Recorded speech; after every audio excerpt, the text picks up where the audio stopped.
Graças a Deus. Boa noite, povo de Deus. A paz esteja com todos. Maravilha. Coloque a mão no seu peito assim. Levante o seu rosto. Ore assim comigo. Diga: poderoso Deus, aquele que me despertou e que de uma forma maravilhosa tem me atraído, aquele que me visita e hoje me revela verdades. Eu venho te agradecer, eu venho declarar o meu culto de ação de graças, eu venho reconhecer cada livramento e te pedir: recebe o meu louvor, recebe a minha oração e a minha gratidão. Certo, ó Pai, que o Senhor usará os lábios do pregador e irá ministrar sobre o meu espírito a tua palavra, que revela o meu cotidiano, pois só o Senhor me conhece. Repreende Satanás, pois esta oração nós ligamos ao céu, consagrando todo este ambiente, em nome de Jesus.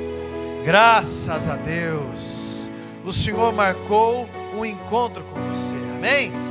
Deus marcou um encontro com você? Abra sua Bíblia, por favor, no Evangelho segundo escreveu Marcos. Evangelho de Marcos, capítulo 5. Evangelho de Marcos, lá no Novo Testamento, Marcos, discípulo de Pedro, do apóstolo Pedro, capítulo de número 5. Nessa noite feliz, neste santo lugar, eu marquei um encontro com Deus. Seu amor é real, sua paz gozarei. Eu marquei um encontro com Deus. Eu marquei um encontro com Deus neste santo lugar de oração. Seu amor é real, sua paz gozarei. Eu marquei um encontro. Maravilha. Todos acharam? Marcos capítulo 5, versículo 21. Diz assim a minha tradução: tendo Jesus voltado no barco para o outro lado, afluiu para ele grande multidão, e ele estava junto do mar. Somente isso. Se você quiser marcar, acompanhar depois, pode se assentar, fique à vontade. Lendo a Bíblia, esse versículo ficou ecoando na minha mente. Tendo Jesus voltado, ou voltado Jesus, ou o Senhor voltou. E isso ficou ecoando na minha mente, a volta de Jesus naquele lugar. Os desafios da volta, o retorno, o regresso. E a palavra de Deus diz que Jesus está voltando de um lugar. E se você ler o texto, você vai ver que ele está voltando de Gadara. Gadara lembra você alguma coisa? Ou Gadar? Ou Gadareno? Lembra, não é? Isso. Na verdade, Gadara ficava em uma região entre Gerésia e Gadara. Na verdade, ela pegava toda essa região, onde alguns vilarejos e cidades estavam. E aquela região toda era conhecido, era mais ou menos umas 10 cidades, era conhecido como Decápolis. Quando Jesus atravessava o mar da Galileia, na verdade não é um mar, é um lago muito extenso, se eu não me engano é 26 quilômetros por alguma coisa, por isso parece um mar. Ali, para essa missão, Jesus chamou os apóstolos, a Bíblia diz que já era tarde, mas chamou os apóstolos para uma missão, a missão de atravessarem este lago, ou conhecido como mar, para chegarem até a outra margem. Jesus estava falando de uma missão, e uma missão que naturalmente eles teriam um enfrentamento muito grande, já antes de chegar naquele lugar. Um enfrentamento já na agitação das águas, e que Jesus provou que aquilo tudo era espiritual. Toda resistência ali era para um grande projeto que estava à frente. Essa terra de Gadara era uma terra dominada, uma terra de enfrentamento, um lugar de oposição. O nome Gereza vem do hebraico e significa possuído, dominado. Interessante isso. Isso tem a ver com o que aconteceu naquela cidade, ou o que acontecia de uma forma rotineira naquela cidade. Uma série de dominações constantes, pois era uma região muito disputada pelos seleucitas e pelos ptolomeus, e essa disputa era constante. Por isso o nome do lugar de possuído ou dominado. Essa era a ideia. Jesus também vai àquele lugar encontrar um homem que é o retrato daquela região. O gadareno, ou conhecido como endemoniado de Gadara, isso, obrigado. O endemoniado de Gadara ou gadareno. A Bíblia diz que ele tinha o que mesmo? Uma legião de demônios. Essa palavra legião é uma palavra romana, significa 6.000 soldados. 6.000 soldados. Então, uma legião são 6.000. Um homem que possuía 6.000 demônios. E ali houve um confronto, ali houve uma libertação, ali houve um favor divino sendo derramado. E com a missão cumprida, agora eles vão voltar para a Galileia. O versículo 21 diz que Jesus está voltando para o barco para voltar para a Galileia. Regressando. E eu comecei a pensar nos desafios da volta. Talvez nunca você meditou sobre isso, mas eles iriam enfrentar o mesmo lago, ou considerado mar, a mesma tempestade talvez, que poderia surgir. Eles iriam passar por um trauma que eles haviam acabado de passar. Depois daquele mar que os ameaçou, aquele mar que os traumatizou, depois da ansiedade que eles enfrentaram, depois da legião de demônios que foram enfrentados, agora eles iriam encarar o retorno. Isso me provoca a me preparar para as coisas que eu tenho que resolver ainda, e eu não posso fugir. Meu irmão, a pandemia ela já vai passar, e logo nós estaremos naquele ritmo frenético novamente. Pastor, mas eu não perdi tanto ritmo. Pois é, mas só o fato das crianças não estão indo para a escola, só o fato do trânsito não ter aquele tumulto escolar, enfim, e uma série de coisas já não é a mesma coisa. Muitas pessoas que estão em casa terapêutica, às vezes, comunidades terapêuticas, casas de recuperação, como são conhecidos, muitas dessas pessoas não se preparam como deveriam mentalmente para voltar aos desafios do cotidiano. Sem a fuga da droga, sem a fuga dos falsos paraísos. Uma vez, eu vi uma pessoa famosa falar sobre aqueles que escalavam montanha. Na verdade, era o Jô Soares, e era numa entrevista também, conversava e coisa e tal. Mas esse homem, ele já havia escalado várias montanhas, ele também já havia escalado o Everest, que é o pico mais alto do mundo. Ele não é a maior montanha está debaixo do mar, mas o Everest ele tem mais de 8.000 metros acima do nível do mar. Então, esse homem já havia escalado. E ele falou algo muito interessante, ele citou algo muito curioso, que um dos problemas que as pessoas que estão no processo de escalada normalmente se equivocam, achando que o objetivo final é chegar no topo da montanha. Na verdade, eles esquecem ou não se preparam como deveriam, porque o pico da montanha é só a metade da caminhada, é só a metade da missão. Eles ainda têm o caminho de volta. E tem muita gente que despreparadamente vai escalar o Everest, chega lá em cima, tem aquela paisagem e tudo mais, e fala, olha, eu cheguei no lugar mais alto da Terra, e morre na volta. Morre por um caminho que ainda deveria enfrentar. Algo que ainda deveria enfrentar. Porque não se prepara para os desafios da volta. Nós estamos em um tempo de enfrentamento, tempo de batalha, e o nosso psicológico precisa estar disposto para voltar a algumas situações que ainda não estão resolvidas, ou bem resolvidas. E eu preciso te dizer que o começo disso é nos preparar espiritualmente. Nós iremos chegar a outra margem preparado no nome de Jesus, pois existem desafios. E existem pelo menos 4 pontos que eu quero destacar aqui, que me chamou a atenção sobre este retorno.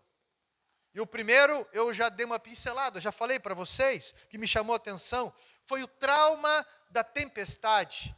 Eles vieram pelo mar, pelo lago, eles passaram, e você sabe, tanto é que há uma frase de um discípulo onde ele diz assim: Senhor, não te importa que morramos? Tem até um hino que diz isso, né? Ó mestre, o mar se revolta, as ondas me dão pavor. O céu se reveste de trevas, não temos um Salvador. Conhece esse hino ou não? Mal ou menos? Tem um aqui, outro mais Velho Testamento que vai lembrar. Pois bem, o risco deles serem surpreendidos por algo que mesmo com a experiência de pescadores era sobre-humano, era muito forte. Era muito forte. O fato de você estar caminhando com Jesus não significa que as ondas não vão açoitar o barco. O fato de você estar caminhando com Jesus não significa que as notícias não virão. O fato de você estar caminhando com Jesus não significa que você não vai passar um momento na tua vida, ou seja, que for espantado, assombrado, que você não vai confundir as coisas, não vai pensar que está louco. Porque esses homens achavam que iria morrer. E estavam se vendo abandonados por Jesus. O mestre dormindo na polpa do barco. Senhor, o Senhor não se importa, nós estamos morrendo. Voltar muitas vezes tem a ver com enfrentar perdas. Empresários que faliram e agora o desafio de abrir um novo negócio. Entes queridos que já faleceram e nós precisamos encarar a rotina sem a presença deles. Eu já ouvi relatos de viúvas, né? Nós tivemos aí nessas últimas semanas a morte daquele príncipe Filipe, né? Ele já estava com 90 aí? 99 anos, né? Olha só. Se eu não me engano, era 69 anos ou 70 anos de casado. Ele e a rainha Elizabeth. Passaram por muitas coisas. E os relatos que eu ouvi de pessoas viúvas é que é mais difícil para quem fica. Porque sente o cheiro de tudo, abre a porta do guarda-roupa, vem aquele cheiro, travesseiro, tudo. Um conjunto de coisas, de jeito e tudo mais. Um vazio. É o que agora a rainha descreveu.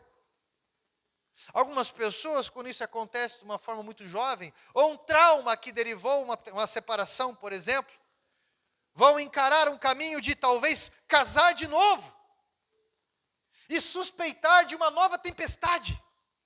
Suspeitar de que alguma coisa de repente, e se de repente, pastor, eu casar e tudo vier à tona novamente, e se de repente, pastor, eu estava grávida, eu perdi um nenê, foi um trauma para mim, e se eu engravidar de novo, quem garante que vai vir com as 2 pernas? Quem garante que vai dar tudo certo, pastor? E o medo de voltar para a casa de Deus, voltar a congregar uma igreja depois de desacordos, depois de decepções.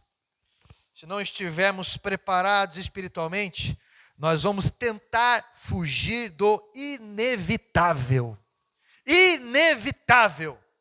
Filhos que precisamos encontrar.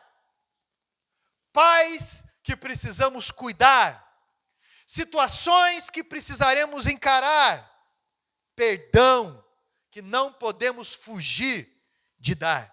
Porque se nós não perdoamos, não somos. Nós precisamos enfrentar o lugar das dores.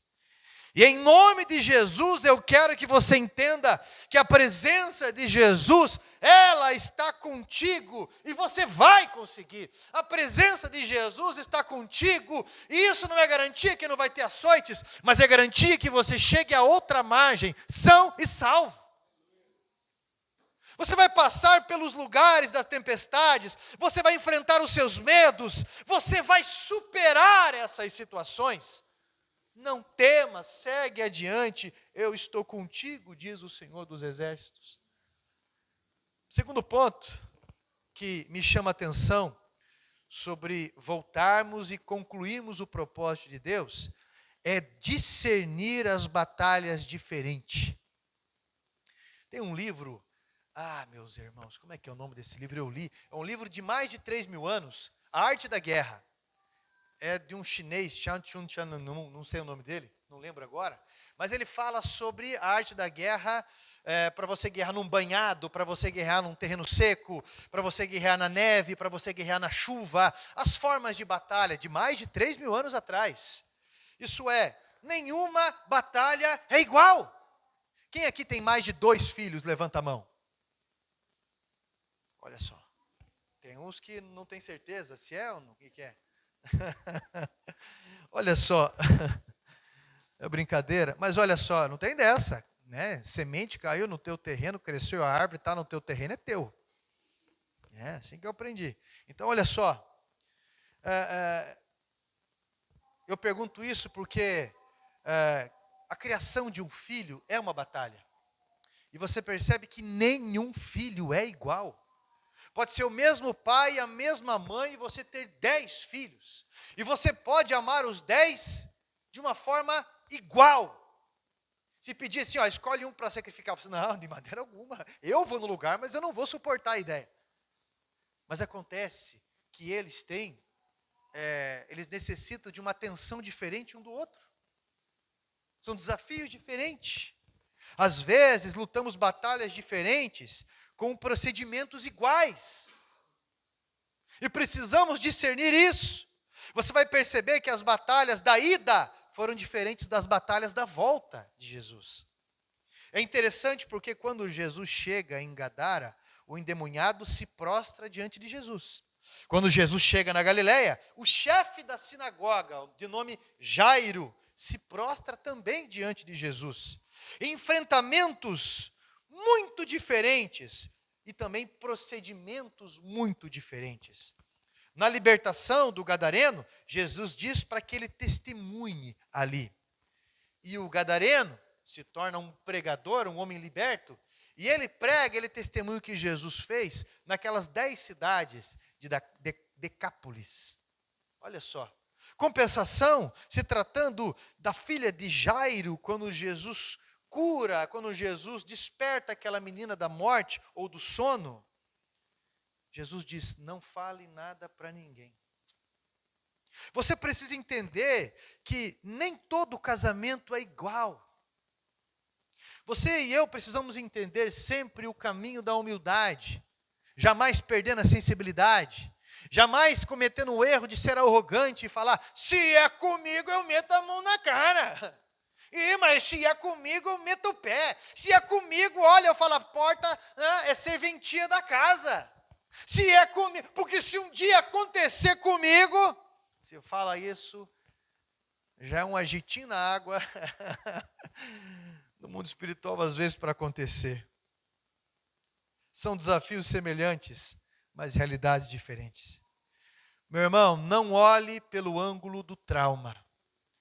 Porque o ângulo do trauma nos torna pessoas injustas e às vezes acovardadas. Às vezes chegam pessoas do norte do país aqui na igreja, e eu lembro de alguns que chegam empolgados, e pastor, e vamos lá, e vamos pegar a enxada, e vamos. Às vezes chega pessoa do norte do Paraná, do sul do país, de fora do país, e pastor, e vamos lá, e desse jeito. Eu falei, irmão, calma que nós já tentamos também. O desafio de lá não é o mesmo desafio daqui, não é? Você pode perceber bem, como é que é no interior do Paraná aqui? Que tipo de música que geralmente se escuta no interior do Paraná? Sertanejo.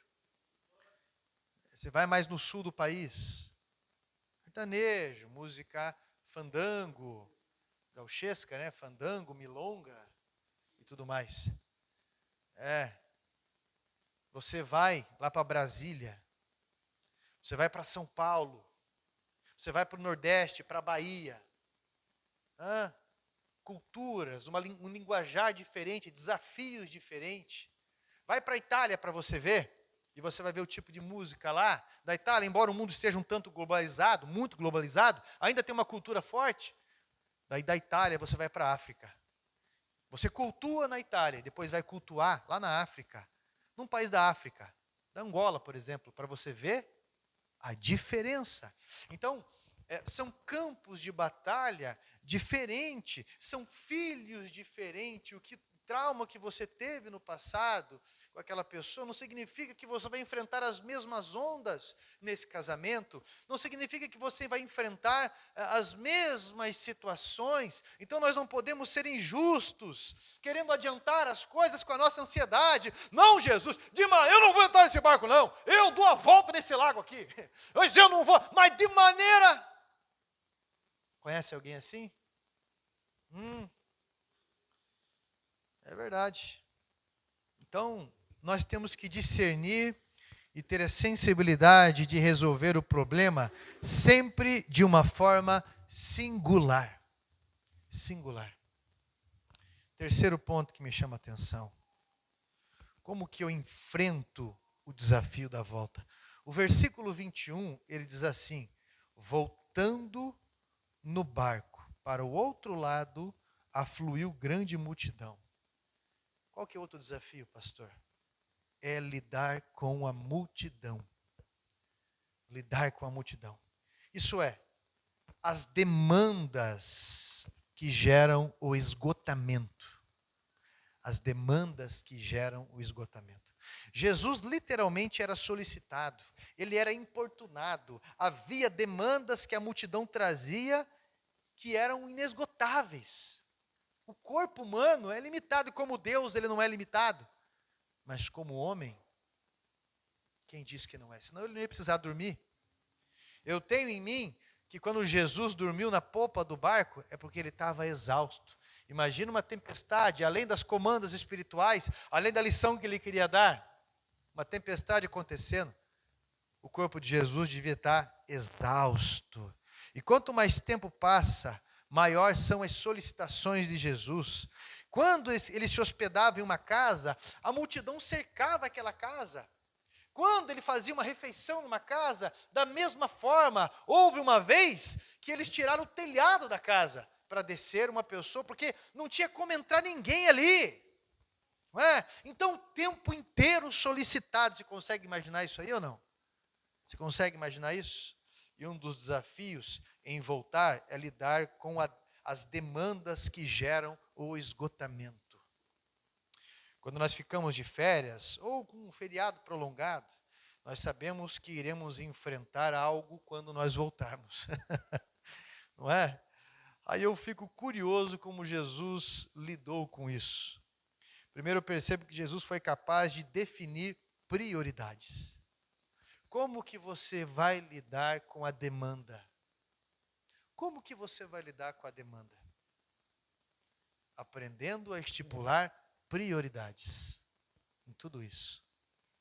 Eu paro para pensar, eu tenho minha família, eu presido 3 igrejas, no caso que sou responsável, eu dou aula das matérias do ITQ, de 14 matérias do ITQ, logicamente, às vezes 2 na semana, eu cheguei a dar 3 matérias por semana, a Casa de Recuperação que eu dou apoio, o Instituto Neuropsicanálise também que eu atendo, às vezes, quando me pedem, e fora o povo que atende, fora os serviços que eu faço, de pedreiro, ou às vezes,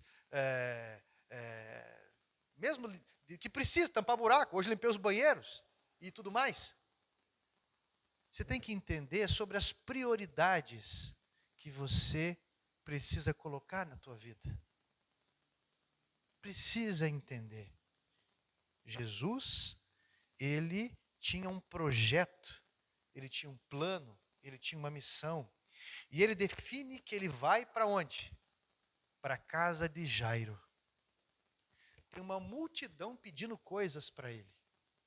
Mas ele vai para a casa de Jairo. A multidão continua solicitando, mas agora ele estava indo para a casa de Jairo. Nós, às vezes, nos atrapalhamos demais pela demanda. E, às vezes, nós nos perdemos, atrasamos a missão e tantas coisas assim. Eu lembro, por exemplo, que houve uma época que eu despriorizei demais a minha saúde. E eu paguei muito preço por isso e acabei atrasando porque eu despriorizei demais a saúde. Não é? Então, ninguém diz que eu tenho 19 anos hoje. Que na verdade eu não tenho. Né? Mas eu estou dizendo, como o salmista Davi sempre disse, né? O zelo pela tua casa me consome. Não é obra de Deus que faz isso com a gente. São prioridades erradas que nós vamos aprendendo a lidar ao longo do caminho. Sabe o que eu faço agora na hora de dormir? Coloco o meu celular no silencioso. Antes não. Eu tinha telefone fixo em casa, era uma ligação às vezes atrás da outra, levantava pulando, era uma situação atrás da outra, e agora? E tem que ser agora. Meu irmão, eu aprendi a falar, emergência é SAMU, SIAT e polícia. Está entendendo? Dá para expulsar demônio até por telefone. É verdade, já expulsei demônio de qualquer jeito. E eu não estou dizendo que eu não estou dando valor, não, de maneira alguma, às pessoas. Mas eu vou fazendo na medida em que eu vou conseguindo, sim. Mas não tirando aquilo que é prioridade. Nós precisamos entender a respeito disso. Tá? O que é a sua responsabilidade? Você quer estipular as suas prioridades? O que é a tua responsabilidade? Se você é o homem da casa, o que é a tua responsabilidade? Se você é a mulher da casa, o que é a tua responsabilidade? Se você é solteiro, o que é a tua responsabilidade? Seja da tua profissão, seja do teu ministério, seja daquilo que você assumiu. Coloque pelo menos 5 pontos das suas prioridades. Porque se você não tomar cuidado, olha, eu vou falar uma coisa, tem matéria do TQ que eu nunca mais dou. Não é meu número. Não adianta. Você está entendendo? Nessa volta, no momento de encararmos os desafios da vida, eu preciso estipular as prioridades, porque eu tenho um objetivo. E se eu não tomar cuidado, a todo momento as distrações virão. Pode vir em forma de ameaça, em forma de sedução, em forma de distração, de briga, de qualquer outra coisa. Mas Jesus, nessa volta, ele priorizou e estava indo para a casa de Jairo. E nesse objetivo, Jesus sempre buscava em Deus uma comunhão restauradora. Sempre. Se você tem uma demanda e você estipula prioridades, uma dessas prioridades sempre tem que ser a busca restauradora por Deus. Ninguém pode dar de mamar se não mama. Você está entendendo? Se você não se alimenta direito, como que você vai dar de mamar? Como? Eu percebo às vezes pregadores que não leem. E sabe uma das características dos pregadores que não leem? Só falam a mesma coisa. Pode ler um versículo aqui, diferente. Daí passa um tempinho, nós temos que ver unido, irmão. E daí lá, 1, 2, 3, olha lá. Deu 5, 10, 15 minutos, vai voltar a mesma coisa. Nós temos que ver unido, irmão. É isso que eu estou falando. Nós precisamos estar bem alimentados também em oração. Se você não estiver bem alimentado em comunhão com Deus em oração, você não vai suportar os desafios, as ingratidões, os desaforos. Você vai ser intimidado por qualquer coisa, qualquer pessoa. A tua ansiedade vai fazer você colocar não a carroça à frente dos bois, a carroça no ombro, o boi no ombro, e você vai caminhar na direção errada, e enfim. Daí virá um atrapalho só. Jesus sempre estava rodeado pela multidão, mas você pode perceber que ele sempre procurava, em certos momentos, lugares retirados para ser renovado pelo Espírito Santo. Sempre. Gente, você quer um maior exemplo que Jesus? Ele se reservava. Na escolha dos 12 apóstolos, por exemplo, a Bíblia diz que ele passou a noite inteira orando. a noite inteira falando com Deus. Quando ele estava, a Bíblia diz, quando ele estava aflito, uma aflição de morte, ele foi fazer o quê? Lá no Getsêmani? Ele foi orar. Ele foi uma vez só? A oração dele foi repetida? Foi? Ele orou 3 vezes. Se for possível, passe de mim esse cálice. Se for possível, passa de mim esse cálice. Se for possível, mas seja feita sua vontade. Se você não tiver essa comunhão com Deus, você vai passar esse cálice. Pastor, passa esse ministério para outra pessoa assumir. Eu não tenho jeito. Se você não estiver em comunhão com Deus de uma forma sadia, pastor, por favor, aí não adianta, eu não levo jeito. E esse casamento não é para mim, essa vida aqui não é para mim. Se você não tiver a tua vida renovada por Deus, você vai vender todas as tuas ferramentas. E depois vai querer comprar tudo de novo, muito mais caro. Você vai mudar de região, você vai morar em outro lugar, outro estado, outro país, outro bairro, e as coisas vão se repetir, porque o problema não é geográfico. Jesus era renovado todo dia. E cada um de nós tem uma linguagem a ser renovada. Há pessoas que têm que ter aqueles livros de devocional que todo dia pela manhã tem que ler, tem que meditar. Há pessoas que têm uma necessidade de orar horas. Há pessoas que têm uma necessidade de escutar o louvor pela manhã, ou à noite, ou de tarde. Há pessoas que não é isso. Você está entendendo? Alguns têm uma convulsão de sentimentos, falam alto, outros só choram, mas a ligação com Deus, ela é muito pessoal. Você está entendendo? Isaías 40, versículo 29 ao 31 diz assim: faz forte ao cansado e multiplica as forças ao que não tem nenhum vigor. Os jovens se cansam e se fadigam, e os moços de exaustos caem. Mas os que esperam no Senhor renovam as suas forças, sobem com asas de águias, correm e não se cansam, caminham e não se fadigam. Você lembra de Elias na Bíblia? Depois de 3 anos e pouco, 3 anos e pouco de enfrentamento direto com todo aquele povo do rei Acabe, da rainha Jezabel, uma mulher demoníaca em sua história e tudo mais, um período de extrema resistência. A Bíblia diz que chega um momento que Elias, ele cansa, ele está esgotado, e ele se retira, por N questões, ele tem medo, falta de confiança. Um homem que enfrentou 850 profetas, 450 só de Baal. De repente, ele fica com medo de uma ameaça. Elias cansa, ele fica esgotado, ele corre, embaixo de um zimbro ali. Eu não sou melhor que os meus pais, Senhor. Eu não sou melhor, né?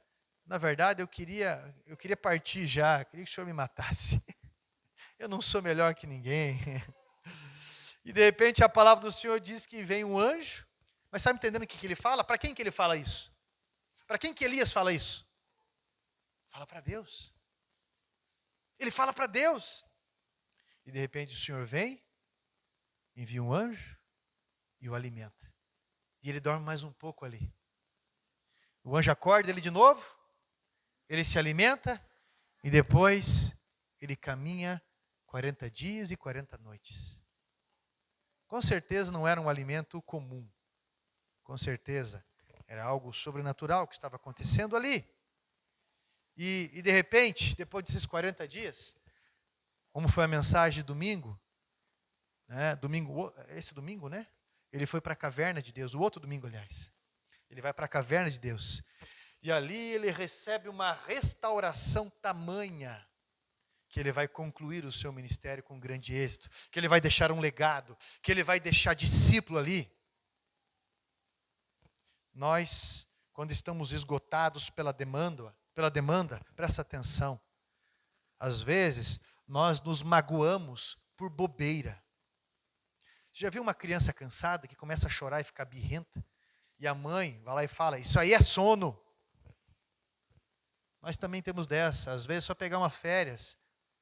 Muita gente queria estar no teu lugar, mas às vezes só pegar uma férias, só pegar uma folga.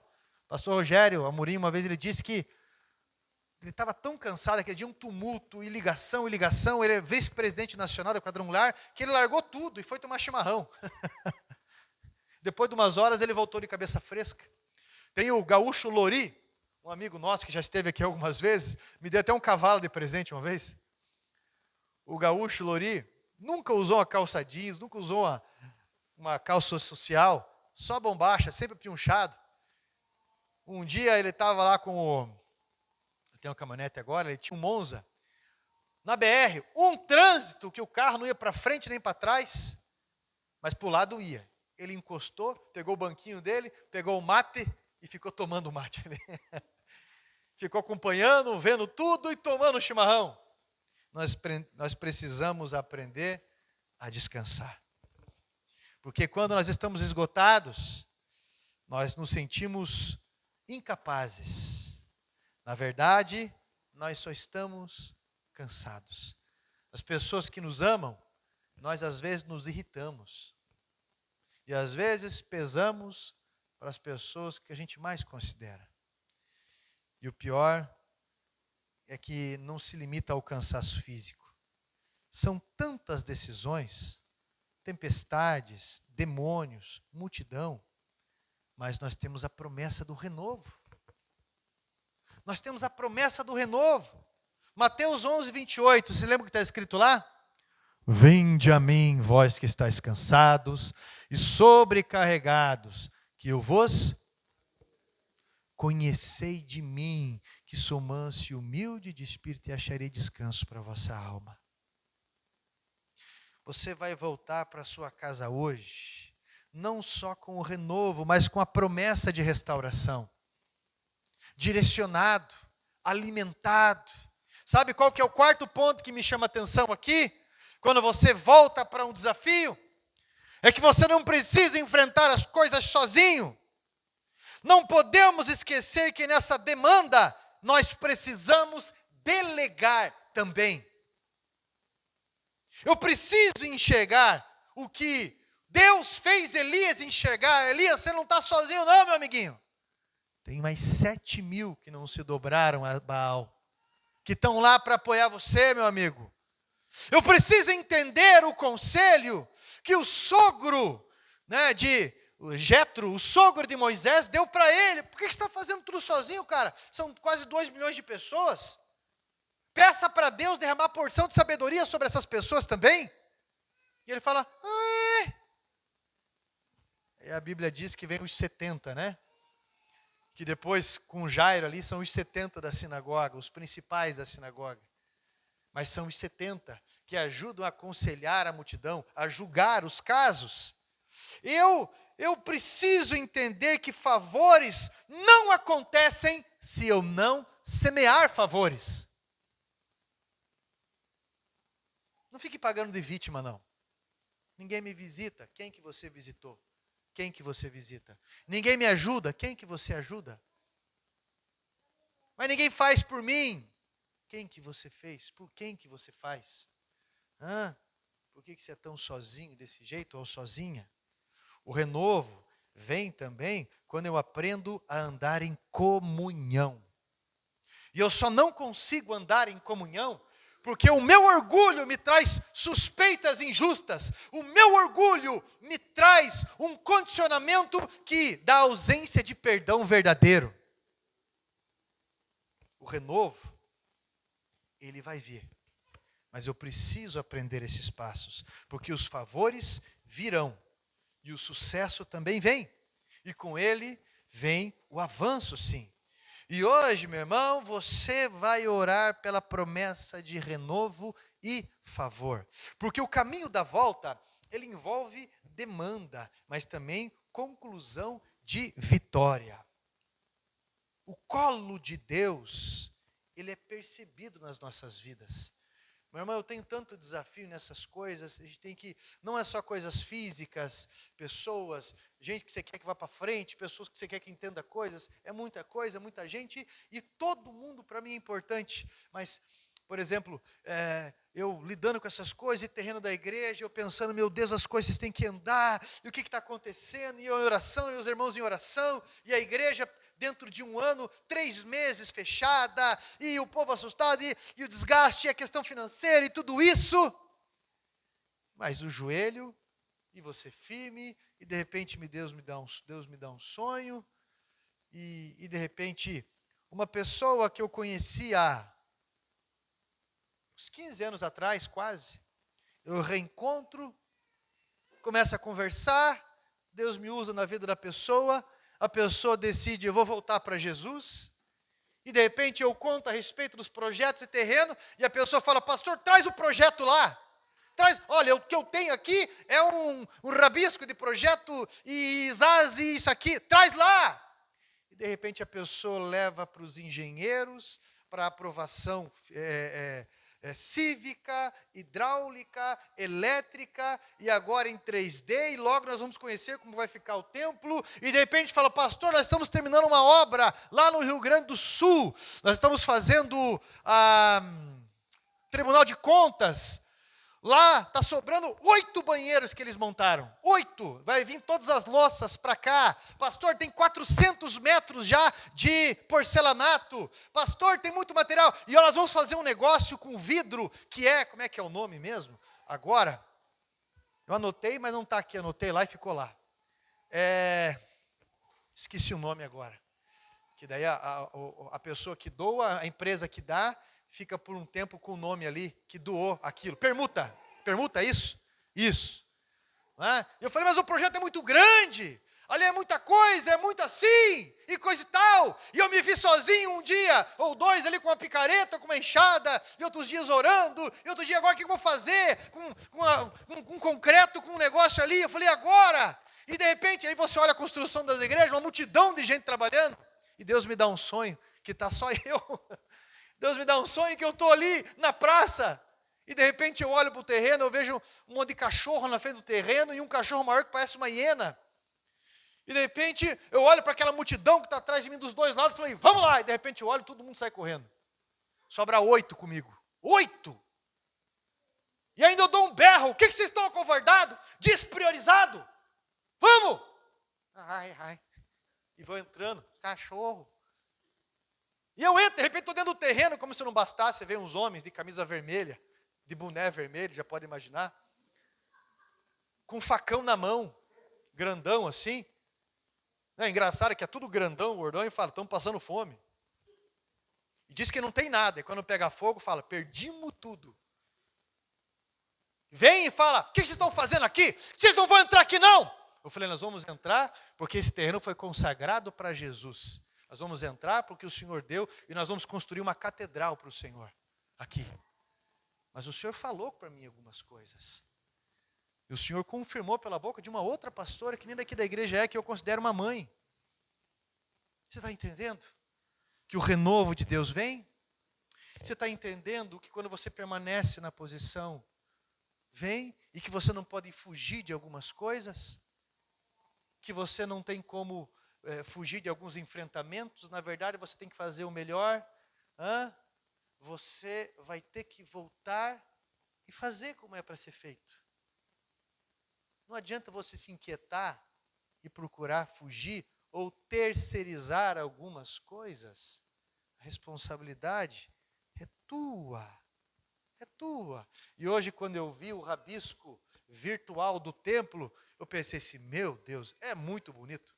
Parece espacial, uma parte de concreto que faz uns vidros do lado, gigante assim, com a escrita, com a cruz e não sei o que, papapá. E de repente Deus é Deus de tudo, e piscar de olhos, no estalar de dedos, pode as coisas acontecer. É assim que funciona. Você está solteiro num dia, no outro dia alguém pisca para você. Não importa a idade. O pastor Agostinho casou, agora está com 80 e alguma coisa. Não importa a idade. Você está assim, como que eu vou fazer para pagar a conta amanhã? De repente, uma ligação, você tem uma herança, como eu já vi várias acontecer, vários e vários assim. Porque Deus, Ele é o Deus do renovo. Você verá e você ficará satisfeito concluindo a missão que Deus te deu. Não adianta fugir. Não adianta tentar retardar. Quanto mais o tempo passa, maior é os juros, maior é a nossa crítica, mais difícil fica dentro da gente de encarar alguns preconceitos nossos, encarar algumas situações que nós mesmos criamos com traumas, com medos. Amém? Está vendo essa pessoa que está do teu lado aí? Ou que está aqui? Essa pessoa não é o teu inimigo. O nosso inimigo está debaixo dos nossos pés. É verdade. Aquela outra pessoa lá, sei lá quem é, também não é o teu inimigo. Nós lutamos não é contra a carne, mas contra as potestades, principados, dominadores e governadores do mal. E se você se ligar com Deus, você tem a revelação dessa palavra que te satisfaz. E mesmo numa prisão como Paulo estava, ele vai escrever palavras de ânimo. Ele vai estar empolgado. E mesmo no auge da dor e das más notícias, vai fazer, como no capítulo 19, versículo 25 de Jó, que me dera fosse-me dado uma caneta de ferro, uma pena de ferro, uma placa de chumbo. Isso é o que ele deixa registrado isso, porque é uma verdade. Porque eu sei que o meu Redentor vive, e por fim se levantará sobre a terra, e eu o verei, não os meus acusadores, mas eu o verei. Você está entendendo? Receba o renovo de Deus, aprenda a buscar o renovo de Deus. Está lá Sansão, enfrentou, a Bíblia diz que ele pega lá, depois de ser enganado, eles armam uma situação para ele já, e de repente ele acha ali uma queixada de jumento, um queixo, um osso de jumento, naturalmente era verde ainda, era novo, porque se fosse seco o osso, teria quebrado, e com aquela queixada de jumento ele mata 1000 homens. E depois de matar 1000 homens, a Bíblia diz que ele está com muita sede, está morrendo, gente. Está morrendo. Crossfit. E de repente ele fala, Senhor, para quem que ele vai buscar? Senhor, o Senhor me deu toda essa vitória aí até hoje, me fez superar tudo isso até hoje, para eu morrer agora de sede. A Bíblia diz que Deus fendeu uma rocha, e da rocha saiu água, e ele bebeu e reviveu. Tudo que você passou até hoje é para morrer na beira da praia? Negativo.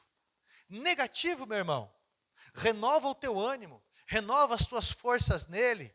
Renova as tuas habilidades. Melhora o que você está fazendo. Se posicione. Seja voluntário. E Deus vai te honrar nesse retorno, nesse posicionamento, porque Ele é fiel. Vamos orar? Vamos falar com Deus, porque Deus vai honrar sim, em nome de Jesus.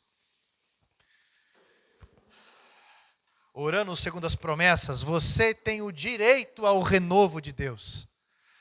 De pé, de joelho, sentado, mas você tem o direito de pedir para Deus que te renove. É uma oração de 5 minutos ali, uma oração pouca, mas que dá a direção para você. Santo Deus, às vezes o céu realmente está escuro, às vezes as sombras nos assustam, às vezes nós estamos atormentados por pensamentos, equivocados por traumas. Às vezes nós estamos totalmente obstinados pelo medo, acimentados, paralisados pelas desculpas. Estamos, meu Deus, esquecidos várias vezes. Por isso, meu Pai, nós estamos pedindo ao Senhor a graça do teu ânimo. Estamos pedindo ao Senhor, por favor, Jesus Cristo, a força daqueles que se levantam para guerrear, aqueles que decidem dar o primeiro passo, aqueles que decidem entrar no barco novamente, aqueles que entendem uma nova oportunidade para fazer melhor, aqueles, Jesus, que querem encarar o gigante Golias de frente, aqueles, Senhor amado, que de uma forma celestial, Pai, querem enfrentar a multidão mais uma vez, e querem alimentar a multidão, mesmo em meio a um deserto. Deus Todo-Poderoso, Pai, que nos permite as demandas, que nos permite os desafios, Deus que é capaz em nós, e quando olhamos para o Senhor, descobrimos dons, valores, descobrimos graça, descobrimos harmonia, descobrimos anjos que o Senhor nos envia em todos os momentos da vida. Ah, Deus Todo-Poderoso, queremos dizer que o Senhor é bom, queremos dizer que o Senhor é misericordioso, queremos dizer que o Senhor é fiel e que nós acreditamos na sua palavra, no chamado que o Senhor tem. Acreditamos, Jesus, embora as notícias às vezes nos impactem, e embora, Pai, às vezes as ondas açoitam o barco, nós sabemos que o lugar mais seguro ainda é o barco. Sabemos que o Senhor está neste barco, sabemos que temos a garantia do Senhor e que o renovo Ele virá, Pai. Então, em nome de Jesus, nos amadurece, em nome de Jesus Cristo, nos capacita nessa sabedoria, no nome de Jesus Cristo, nos envolve, Pai, nesse poderio, para que a outra margem seja de louvores, seja com sabedoria, seja com objetivo. Ah, Espírito Santo de Deus, para que no último dia possamos dizer, como Paulo falou, que combatemos o bom combate, completamos a carreira e guardamos a nossa fé. Em nome de Jesus Cristo, Santo Deus, renova o espírito de cada um. Oh, meu Deus, embala e renova a alma, trazendo o seu refrigério, trazendo o sabor da ligação contigo, vivificando, trazendo milagres, meu Deus, fazendo enxergar com os olhos da fé, e de uma forma maravilhosa, de uma forma empolgante, transforma esses ossos mortos em soldados, e que seja para a sua glória, pois assim nós ligamos aos céus, agradecidos em nome de Jesus Cristo, e todos digam amém, graças a Deus.